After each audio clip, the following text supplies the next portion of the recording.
pa rin si load. Kahit maghapon na kayo magkasama, kulang pa rin, ayaw nyo na maghiwalay. Kasi mahal mo eh. Whatever, whoever you love is never enough. If you love orchids, the orchids in your garden is never enough. If you love clothes, it's never enough. Kaya sinasabi ng kata, I can never have enough of you. At ang pag-ibig, sabi ni Jose Corazon de Jesus, ay sakim. At aayaw ng kakabiyak, o wala na kahit ano, o ibigay mo ng lahat. Anong sinasabi ng magandang bagong balita Biblia tungkol sa topic na ito? Mangangaral 5:10. Ang gahaman sa salapi ay walang kasiyahan, at ang sakim sa kayamanan ay hindi masisiyahan. So it will never be enough. Kahit ang dami-dami niyan, kulang at kulang pa rin. Why else will money not be enough? Because money attracts spenders. And of course, more money attracts more spenders. Napapansin niyo ba na wala pa kayong pera, konti lang ang gumagastos ng pera niyo. Pero nung dumami ang gumagastos. Dumami ang mga stockholders. No? Nung dati wala kayong trabaho, wala namang lumalapit sa inyo para manghingi. Nung nagkatrabaho kayo, may konting humihingi. Nung nag-abroad ang asawa nyo, dumami ang inyong kamag-anak. Dumami ang kaibigan, dumami ang nagpapaanak sa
kasal, dumami ang mga letter na natatanggap nyo na humihingi ng mga donasyon, iba't ibang mga grupo.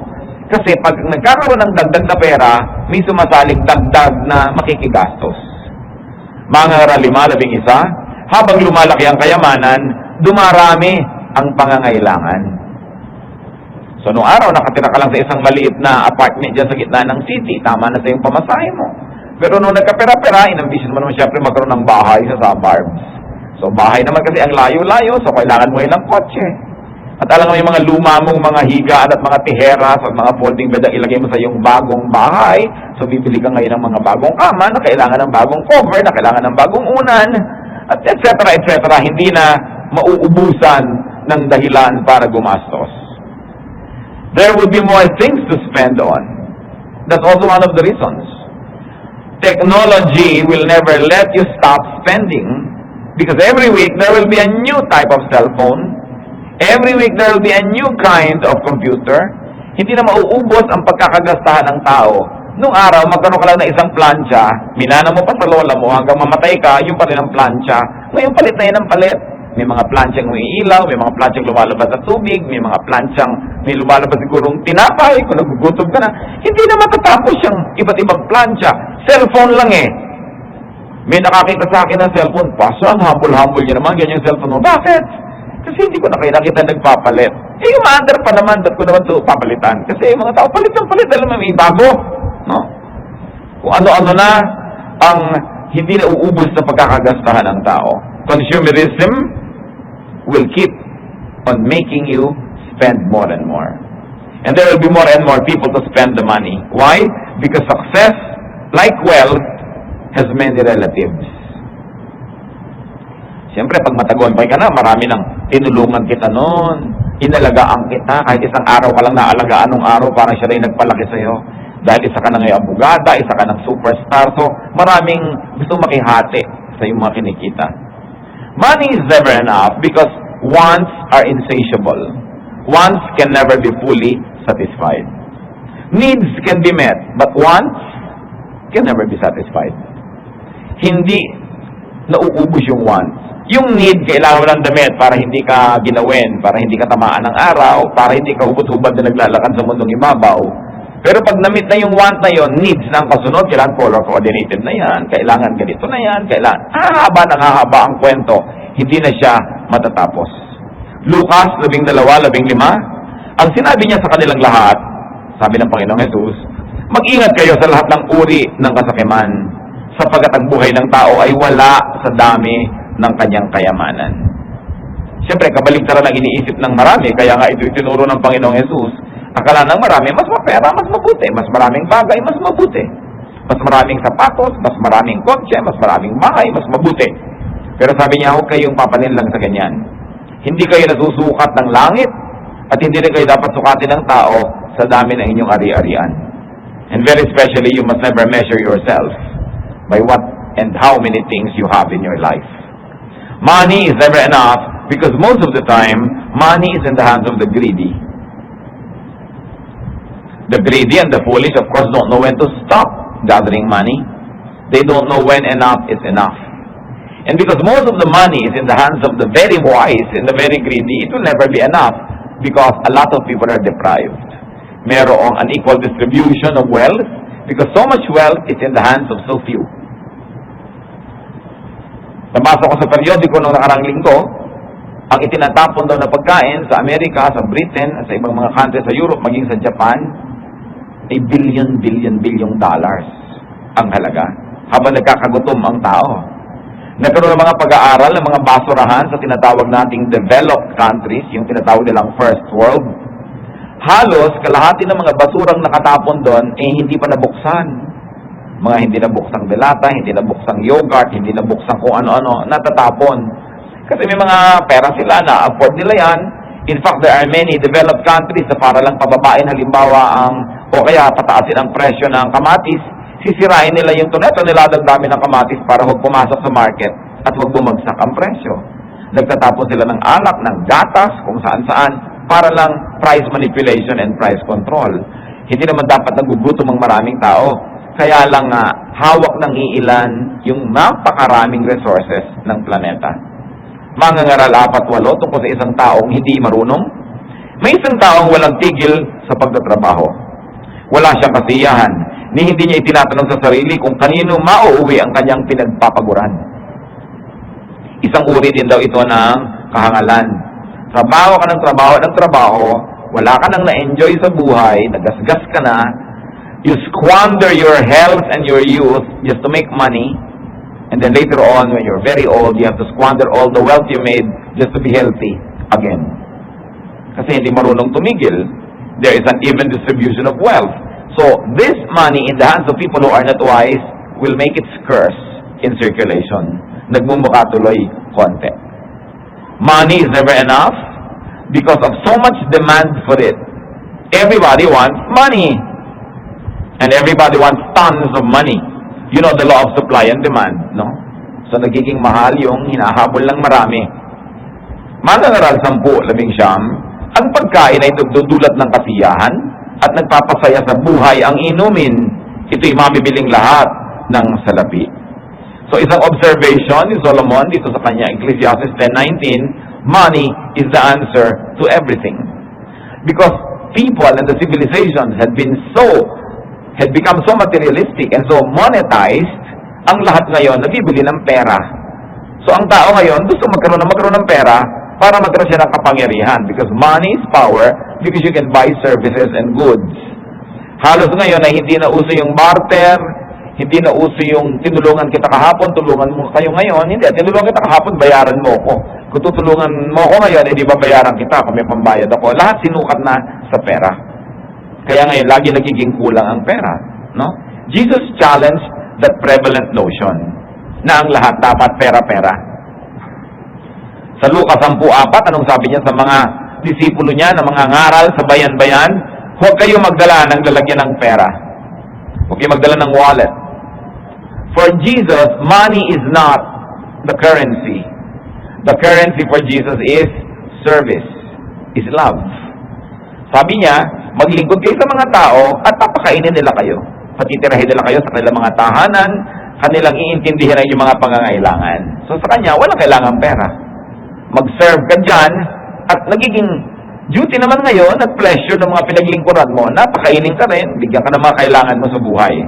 So this Jesus movement was not very focused on the cash economy. That was already very highly developed during their time. What more now? Lahat talaga, pag kilos mo, pera. Lahat ng galaw mo, pera. Lalong-lalo sa mga city. No? Yung mga dating hindi natin ginagasahan mo na. Dati naman, umiinom-inom ka lang ng mga tubig-tubig at borak-borak dyan sa gripo. Ngayon, kailangan pang memorial water para sosyal ang iinumin mo. Yung bang, hindi naman ginagasahan ng tao nung araw yan. Gumagasa ba ang tao nun sa load? Ngayon, ang dami-daming perang napupunta sa load, no? Gumagasa ba ang tao nun sa foods? Paano foods pa? Ikas-kas mo sa bato yung sakong mo nang matanggal ang mga bakokang mo. So, may pa-foods pa. Ang daming pinagagastahan ng tao. And because of that, people are compelled to always be interested in money. Because you cannot be mobilized. Nung araw, maglaro lang kayo ng mga sumpak, magbugahan kayo ng mga buto ng munggo, yun ang laro. Ngayon, magbabari lang kayo, pero may bayad yung bala, may bayad ang lahat. No?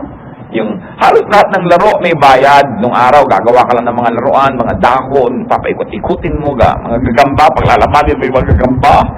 Ngayon, computer, magbabayad ka, maghuhulog ka. Money. How can we make money enough? It's a very interesting question. The Bible teaches us to make money enough, gather money with honest labor.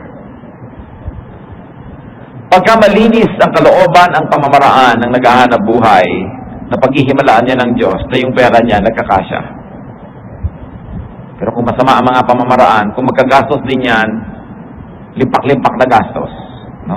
Nauubos din, napupunta rin sa wala yung kinita sa masama at sa mali.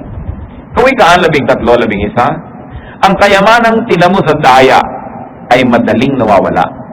Ngunit ang kayamanang pinaghirapan ay pinagpapala. So honest labor. Huwag yung laging gusto natin magkapera na pagod ng iba. Naghahanap ka kung sinong mapa-blackmail, naghahanap ka kung sinong mananakawan, naghahanap ka kung sinong maba 1, 2, 3, yung ang tagal-tagal nilang inipon, bigla-biglang nanakawin. Ang daming ganun na, yung mga OFWs, ang tagal lang ipon, tapos biglang nanakawan lang sila ng kung sino, ang tagal nilang pinaghirapan. Tapos mamaya mo, inagnako rin, wala na rin naman yung pera niya. Yung mga scam, ang dami-daming pinaghirapan ng taong pera, na-scam sila, nadadaya sila. Pero yung nandaya, ang ending din naman, wala rin eh. Sandali lang nabubuhay, one day millionaire, tapos mga pobre din uli. Kasi hindi pinagpapala ang ganong pera. You want your money to be enough? Gather it in an honest way. And then, multiply money. Also in an honest way. Through honest labor. Mateo 25:16. Kumilos agad ang tumanggap ng 5,000 salaping ginto at ipinangalakal iyon. Kumita siya ng 5,000 salaping ginto. Ito ay kwento ng Panginoon na siya yung representative ng God, yung hari, nagbigay siya ng mga puhunan kung kani-kanino, at yung mga taong kinaluguran ng Diyos, yung bigyan ng puhunan na parami niya, through enterprise, through merchandising, nangalakal, nagnegosyo, tumubo. Hindi masama yun, huwag lang profiteering na sobra na yung tubo mo. Tumubo, at ikinalugod yon ng Diyos. How else we make money enough? Conserve money. Tipirin. Do not spend it too much. Refuse to spend more as your income increases. Refuse to spend more than your income. Dalawa yan ang pinag-uusapan natin mga kapatid. Sino ang mag-feeling rich? Siguro hindi mo matatawag na rich. Bihira naman yung feeling rich ako. Pero gusto niya maging feeling rich, habang lumalaki ang iyong income, huwag yung sabayan ang paglaki ng gastos. Magkakaroon kayo surplus. You will feel rich. Na igrisan ang sweldo mo ng so and so amount. Huwag ka agad lumipat sa isang apartment na mas mahal. Stay where you are.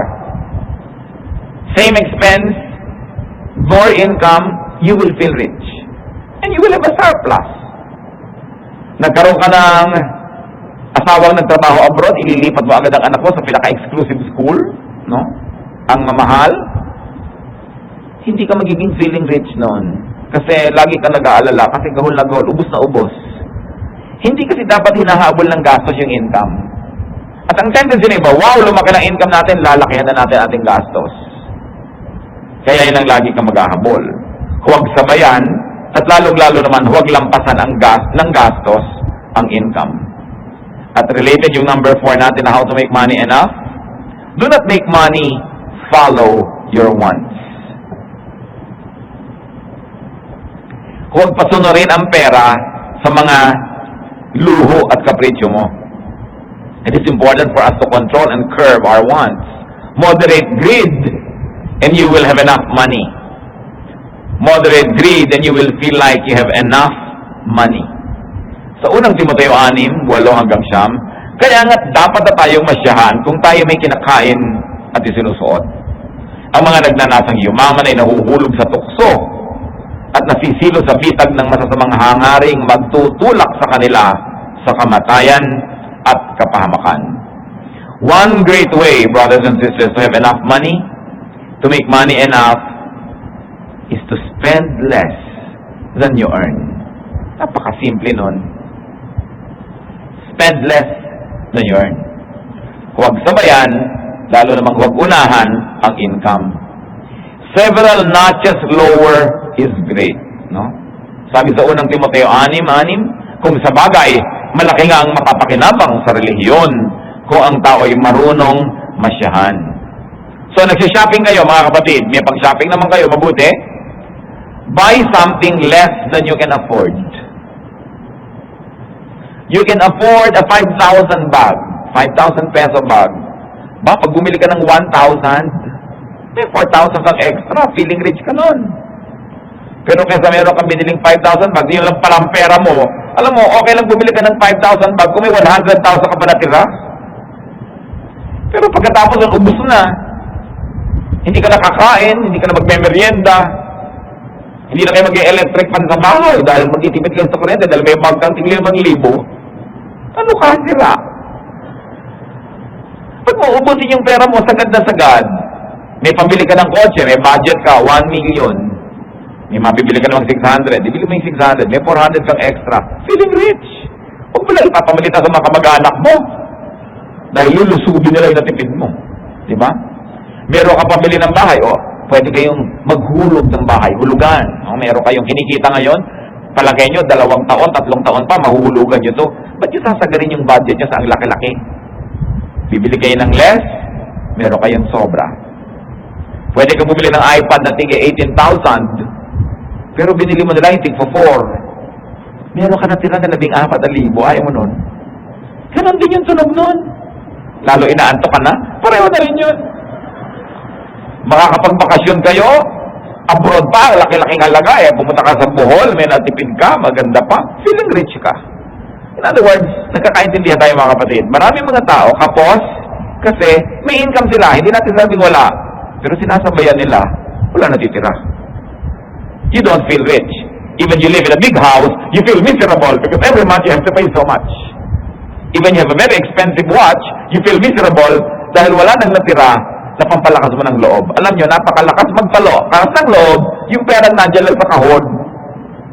Nasa lata ng gatas na sira para hindi halata. Nasa bangko. Ang lakas ng loob mo nun, parang sige, dumating ang mga dilubyo, mga daluyong, may pera ako. Pero yung wala kang kahawak-hawak, ang lakas mo ma-insecure nun. Ni ayaw mo magkasakit, baka magkasakit ako, paano kaya ito, baka ang asawa ko mamatay, wala. Hindi bago mo naisip na malulungkot ka, hindi na magbabayad ng bahay, etc., etc. So, huwag mong sagarin. Because there is a budget for every pocket. Yan ang alam na ng maraming namimili. Pwede kang bumili ng sapatos na 18,000, pero meron din 180. No? Meron din. Ganon din yun. Hindi ka rin matitinik pagkasuot mo yung isa. Pareho rin. Yung mga bumibili na ang mamahal na mga cosmetics, mga make-up, mga panglagay sa mukha, kung marunong kayo magbasa, basahin nyo yung literature nyo, yun din ang laman nun. The same. No? Ang mga laman lang nun, mga mantikang puriko, inaluan makulay-kulay, yun din yun. Pareho lang. Pwede ka pabibili ng mahal, mga brush pa na gusto mo yung horsehair, ang pambrush ng mukha mo. Yung mukha mo pa rin yun, kahit yung kabayo pa ang kumispos ng makeup dyan, ikaw pa rin yun eh. Bakit mo kailangan mahalan? Akala ng iba, pag mas mahal, mas maganda. Hindi laging ganun. Alam niyo yung mga ibang products, minamahalan lang para magmukha silang magaling. Kasi pag minurahan pa kasi baka tayo mukhang mura, hindi tayo bilhin. Mahalan natin, akala nila talagang expensive yan. Marami ganun, packaging lang. How to have enough money? Make more than you need and spend less than you make. Kailangan pa bang i-memorize yan? Kaya kinakapos, sinasagad. Yun mga electric fan, buksan mo lagi nasa 3, after 2 weeks, sira na yun. Kasi sagad. Ikaw ba patakbuhin ka ng walang tigil, ang bilis, mamatay ka dyan kasi sagad. So bakit ka gagastos ng sagad? Lagi dapat hindi sinasagad. Sabi ni Solomon, a man of wisdom, a man of spirituality, a godly person will avoid all extremes. Do not love money. Isa yung pinakamahalagang factor para magkasya yan. It's okay to like money, but don't love money. Because as we have said, what you love is never enough. Unang Timoteo 6:10, sapagkat ang pag-ibig sa salapi ay ugat ng lahat ng kasamaan. Dahil sa paghahangad na yumaman, may mga taong nalalayo sa pananampalataya at nasa sadlak sa maraming kapighatian. Napapahamak dahil mukhang pera. Do not love money, and money would be enough. Isa pa pong napaka-importante para yung pera na yan magkasya, decrease your demand for money. Find answers to your needs apart from money. Find answers to your needs without having to spend money. Naiinip ka, gusto mong maglibang-libang, may mga libangan na libre, may libangan na may konting bayad, at may libangan na sobrang malaki ang bayad. In other words, yung mga demand mo, huwag mong laging tapatan ng gastos. Maraming alternatives. Maraming mga equivalent na pwedeng gawin sa buhay na hindi kailangan ng sobrang daming pera. And do not measure everything with money. Do not measure everything by its monetary value. Kailangan ang pagbabalyo natin, hindi lang puro tungkol sa pera. Pinapahalaga natin halimbawa yung ating reputasyon, mahal yan. Diba? Pinapahalagahan natin ating dangal. Pinapahalaga natin yung ating patotoo, yung ating kagandahang loob. Hindi mo laging ine-equate sa pera na, naku, kailangan singilin ko siya kasi yun din ang halaga nito. Pero yung kagandahang loob na ibinigay mo yun, hindi mo siningil, it will make you a very, very, very good person. And whoever is good pleases God, and whoever pleases God will of course be enriched by God. Not necessarily by the volume and amount of money that God gives you, but how God would stretch even the little money that you have, that you maximize your enjoyment out of so little. It's not how much you have, but how much you make of it. And that is where God's blessing comes so much. Lucas 12:15, at sinabi niya sa kanilang lahat, mag-ingat kayo sa lahat ng uri ng kasakiman, sapagkat ang buhay ng tao ay wala sa dami ng kanyang kayamanan. Huwag tayo magpadala sa mundo, no? Itong si ganon, worth 18 billion, itong si ganito, $3 billion ang worth niya. Hindi ganun ang worth ng tao. Hindi ganun magsukat ang langit. Pati ang mga tao, sinusukat mo, magkano ba yung sweldo niyan? Saan ba siya nakatira? Sa subdivision ba na ganun? Phase 1 ba? O phase 2? O yung nandun sa may dulo? Sinusukat natin ang tao by monetary value. Hindi ganun sumukat ang Diyos. At kung kayo man halimbawa ay umaman at umasenso, siguro once upon a time nakatira din kayo sa isang lungga, sa isang silong. So hindi mo pwedeng lait-laitin at malitin yung mga nakatira doon ngayon. May potential din niya na makawala doon at umasenso in the future. Every person is a promise. Pag nakakakita ako ng mga slums na dinedemolish, pinapaalis sila dyan, mga tao nakatira sa ilalim, mga tulay, naisip ko, ilan ng mga genius dito na naghihintay lang ng panahon para yung kanilang bulaklak ay mamukadkad, humalimuyak ang kanilang bango. Kasi napakarami namang kilala natin, hindi lang sa ating lipunan, maging sa ibang bansa na super sikat, super talino, super galing, super yaman, pero nanggaling sa wala. So hindi mo pwedeng ang tao, susukatin mo dahil wala siya. Sabihin mo, wala siya ngayon. Poverty, like wealth, is not permanent. And you can never always gauge people by their economic status of the moment. Dahil ang gulong ng buhay, umuusad dyan, nagpapalit-palit ang lahat. Kaya hindi dapat tayo mukhang pera sa pananaw natin. Mga magulang, alam niyo mga habang tumatanda ang tao, mas nagmumukha talagang pera. Kasi siyempre, nakita mo na ang pera talaga, answer to many things. Naging practical ka na, kailangan mo ng pera para kumain, magpagamot, etc. etc. Pero ang isa sa mga pagkakamali ng magulang ko minsan, pag sinusukat nila yung mga mapapangasawa ng anak nila o yung nagugustuhan, ang sinusukat nila, sino ba yung magulang? May kabuhayan ba sila? May pera ba yan? May kotse ba yung manliligaw mo o wala? You know, because even prominence is not permanent. Kahit binata yan ngayon, may kotse, magaganda sapatos, dahil lang pala yung magulang na nagsikap, ang suot-suot lang pala niya, galing lahat ng magulang. Pagka siya na pala itong namumuno ng kanyang buhay, burara pala ito at wala pala itong income, maging hirap din. Because, you know, wealth, like poverty, as I have said, has no assurance that it would be there forever. Pag tinitingnan ninyo ang inyong manliligaw o liligawan, tinitingnan nyo yung makakapartner sa buhay o yung mamanugangin ninyo, ang sinusukat dyan, may ambisyon ba ang taong ito? Hindi may pera ba? Kasi maraming may pera, bukas wala eh. Pero ang taong may ambisyon, yung taong may kakayahan, may talino, masipag, wala mang pera ngayon yan, magkakaroon yan. Pero yung taong tamad, lumaki sa layaw, mapera man yan ngayon, maaaring malustay lahat at mawala. You can never pin people down to statistics, to monetary value, because people are people and we were wonderfully made by God. Everybody has the potential to be great. So how else do you make money enough? You decrease your demand for money, abandon money for a better cause. Marcos 10:28, at nagsalita si Pedro, tingnan po ninyo, iniwan na namin ang lahat at kami sumunod sa inyo. Yung mga disipulo na yan, hindi naman mga disipulo dati, may kanya-kanya silang trade, may kanya-kanya silang paraan ng pagkita ng pera. May tax collector, mayroong mga mangingisda, nagtatrabaho sila. Pero nung sumunod sila kay Jesus at tinawag, iniwan ang lambat, iniwan ang bangka, iniwan ang lahat, sumunod kay Jesus. Kung nagmukhang pera sila noon, hindi natin sila pag-uusapan ngayon. Sabi, iniwan namin lahat, sumunod kami sa iyo. At wala sa atin ngayon ang makakapagsabi na these disciples became poor. Na natalo sila, kawawa naman sila, naglingkod sila, naging mga disciples sila. Walang titingin nun ngayon. Ang titingin lang ng gano'n, kung nung panahon na yon, during the present, pwedeng matakot sila, ma-insecure sila, baka tayo walang kitain, baka tayo magutom. Dahil lang kaharap nila yung problema noon. Pero nakita natin ngayon, pag nililingon natin, that was the best decision that they have ever made. At sa buhay natin ngayon, mga kapatid, bari hindi tayo magiging disipulo tulad ni Pedro, tulad ni Matthew, but there is a great, and there's a lot of great opportunities for discipleship every day. Because every day you can be confronted with decisions, by decisions that you must make. If you would value money or godliness. Kung ang papahalagan mo ba sa araw na ito ay ang kagandahang loob o ang pagiging mukhang pera?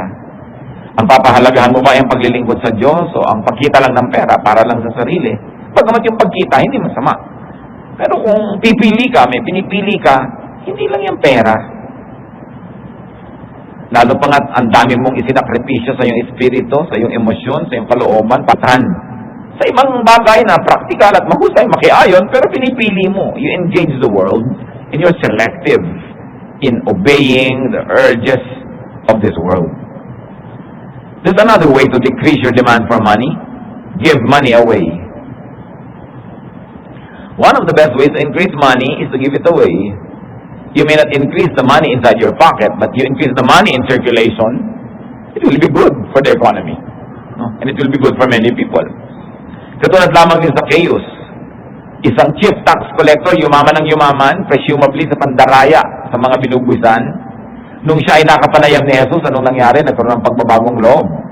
Lucas 11:8. Tumayo si Zacchaeus at sinabi niya kay Jesus, Panginoon, ipamimigay ko po sa mga mahihirap ang kalahati ng aking mga kayamanan.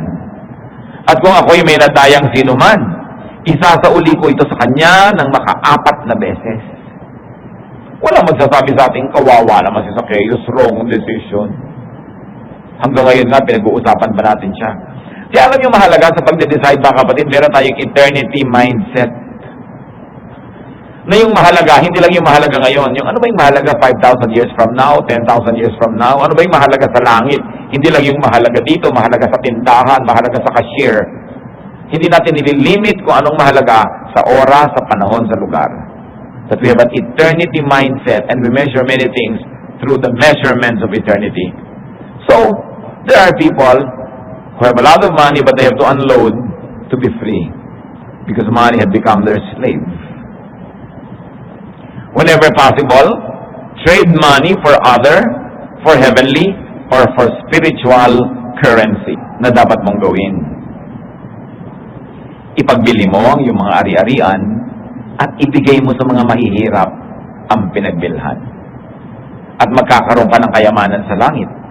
Pagkatapos bumalik ka at sumunod ka sa akin. Ngunit ang marinig ito ng lalaki, siya'y nanlumo at malungkot na umalis sapagkat siya'y lubhang napakayaman. Ngayon, may magsasabi ba sa inyo, tama ang desisyon ng lalaki. Huwag sundin si Jesus. Huwag ipamigay ang kayamanan. Huwag sumunod kay Jesus. Ang yaman eh. May magsasabi ba na yun ang tama? Mukhang tama lang yun nun.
Tinatanggal lang kung sobra mong inaamo, Diyos, naging yun na ang sagabal.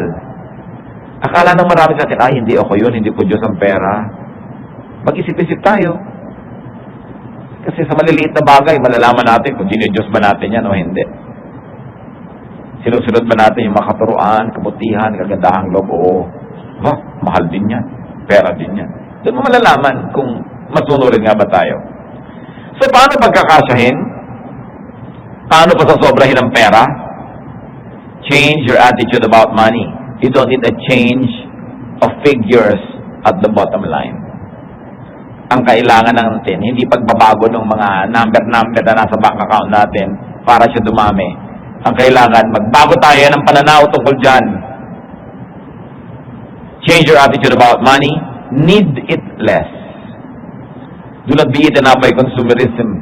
Recycle. Conserve, spend less, and make more than you spend. Turuan niyo kami, Panginoon, kung ano ang katuturan ng mga bagay na ito sa aming buhay. Patawarin niyo kami kung may mga panahon na inuuna namin yung pag-ibig sa pera kaysa pag-ibig sa inyo. Na kami man ay nalilito ng mga maraming bayarin, nalilito kami ng maraming mga demands, desires, wants. Ituro mo sa amin, Panginoon, yung manahimik, mag-isip-isip. To get out of the race, sit in one quiet corner and reassess our values. At nung makita mo, Panginoon, isinusunod namin sa iyong katuruan ng aming kalooban, kagustuhan mo ang aming sinusunod. Sa mga kapatid na lagi nilang kapos, lagi nilang kulang, ipakita mo ngayon, Panginoon, kung anong dahilan. Nangako naman kayo ng